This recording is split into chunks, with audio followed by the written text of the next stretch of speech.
Hello, my name is Lucas. This is Bit of Lit, and I'm here to talk about my favorite book of all time in 15 minutes or less, as tagged by the one and only Steve Donahue, who made this tag after watching another booktuber, Will from Will's Infinite Library, talk about his favorite book. And they both had some really great videos, and I thought, this sounds like fun. I do believe I have already talked about my favorite book, but not in a dedicated video. I've got 15 minutes or less. So, without further ado, my favorite book is Great Expectations by Charles Dickens. I have read only a few of his novels and A Christmas Carol. A Christmas Carol is my favorite story by him, but Great Expectations touches me more on an emotional level and was the first book that really got me to see the power of reading and how I can relate to characters and to other people and this kind of thing through literature. I do enjoy the Pickwick Papers to some extent. It's a fine mishmash of a novel. Sort of a novel anyway, kind of brought in together by the end at least. But they're not really people. They're just some funny characters doing some funny things. And that's okay. That's part of the charm of Charles Dickens. But it doesn't do much for me. Oliver Twist I really don't like, but it is some great, hilarious, biting, scathing satire in some instances, but it feels really disjointed to me, and I don't really enjoy the anti-Semitism in any way, and this disjointed feeling, and the coincidences which come up a lot in Charles Dickens don't do anything for me in this one. And I really, really hate that Oliver Twist was always a boy of fortune. He just didn't know it. And I feel like whatever Charles Dickens was going for, it's completely upended by that, and it really annoys me. That's what makes me hate it the most. Other than that, it's kind of boring to read for me. A Tale of Two Cities has some of my favorite prose of any book that I've read, even far more than Great Expectations in many cases. However, the story doesn't really move me. I'm not sure why I don't really connect to the characters, except in small passages that I think are just beautifully written. It's a fine novel. It's okay. But my favorite is Great Expectations, which I read in my early 20s a couple times. I haven't read it since.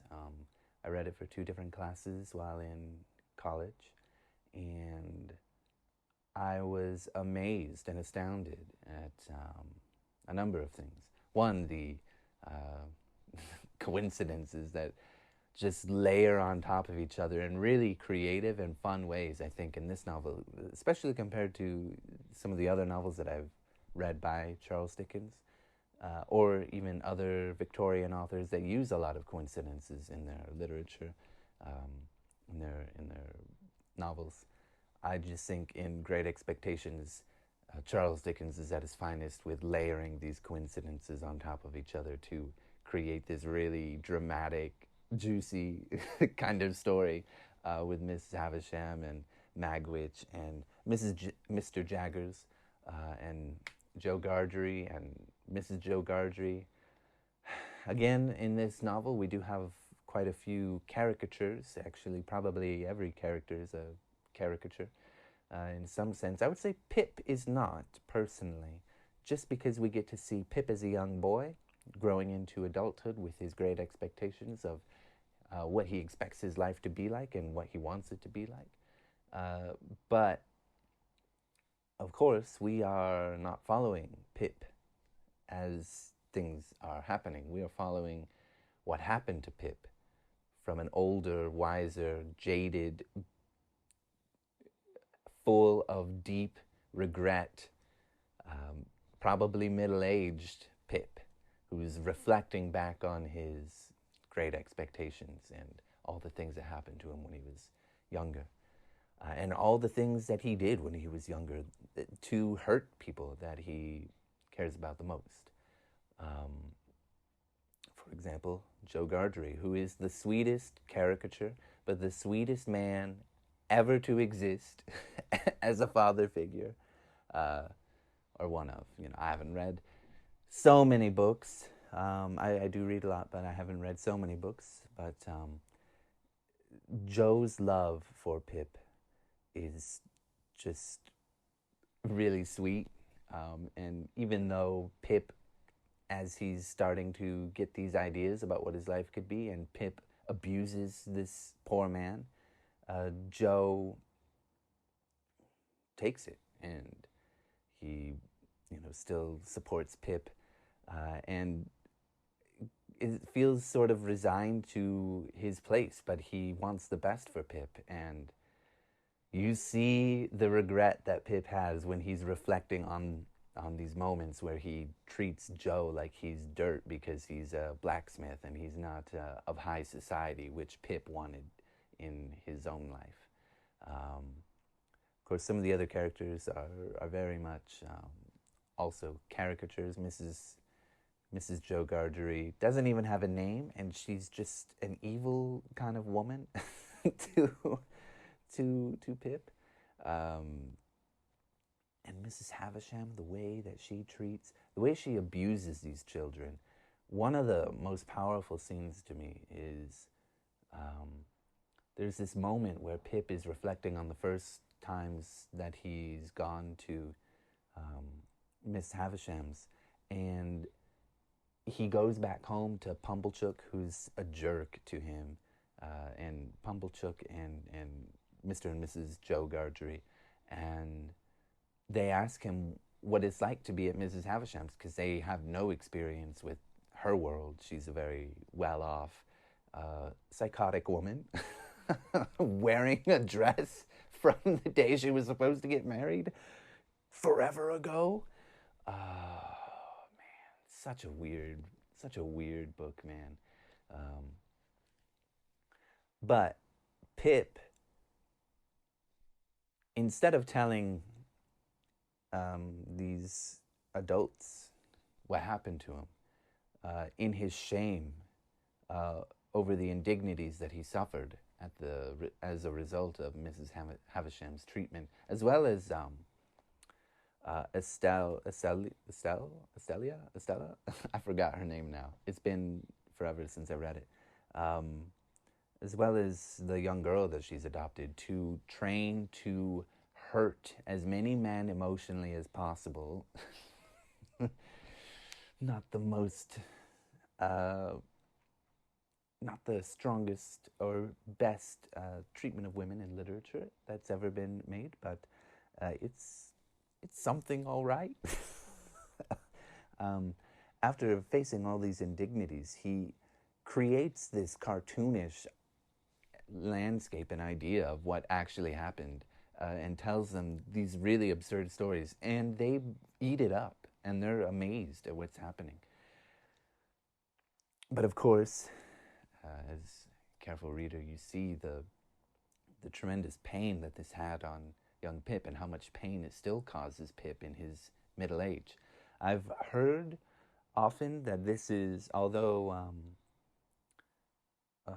David Copperfield is a more exact kind of sort of literary biography of Charles Dickens's actual life, that this is more of an emotional biography of Charles Dickens and all the pain and regret that he had in his life. And there's so many really hilarious characters in this book. Pip's friend, who, when they first meet, they just start a fight out of nowhere. That's really funny. Mr. Jaggers is a sort of enigmatic figure. There's this point where he's talking to Pip, and it's very ominous in a way because they're having this conversation. I don't remember the context much anymore. I think they were having a dinner with a bunch of boys, and then it's just Pip and Jaggers, maybe in his office, and he says to Pip, "You know what I am, don't you?" The lawyer, right? Obviously, or what are you referring to? It's never really explained.